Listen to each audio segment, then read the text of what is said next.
નમસ્કાર મિત્રો, અમારી ચેનલમાં તમારું સ્વાગત છે। મિત્રો, અત્યારે હાલની સૌથી મોટી અને દુઃખદ ખબર સામે આવી રહી છે।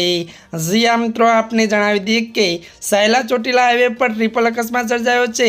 આઈસર ટ્રેલર અને કાર વચ્ચે સર્જાયેલા અકસ્માતમાં આઈસર ચાલક કારનું મોત થયું હતું અને સાયલાના ડોડિયાયા ગામ વચ્ચે અકસ્માતમાં આઈસરના આગળના ભાગનો કચરગાણ વળી ગયો હતો। ત્યારે અકસ્માત પગલે ટ્રાફિક જામના દ્રશ્યો સર્જાયા હતા।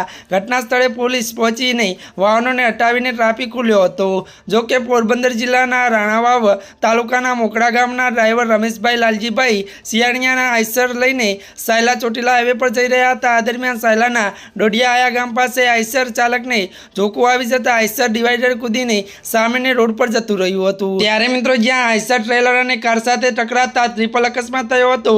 આ અકસ્માત એટલો ભયાનક હતો કે આઈસરની કેબિનનો કચરગાણ વળી ગયો હતો। આ ટ્રિપલ અકસ્માતના બનાવમાં આઈસર ચાલક રમેશભાઈ લાલજીભાઈ સિયાણાનું ઘટના સ્થળે જ મોત થયું હતું। ઘટનાને પગલે હાઈવે પર પસાર થતા લોકો 108ને સાયલા પોલીસ જાણ કરી હતી। ત્યારે મિત્રો આજના માટે આટલું જ। અમારી ચેનલને મિત્રો લાઇક, શેર અને સબસ્ક્રાઈબ કરી દેજો।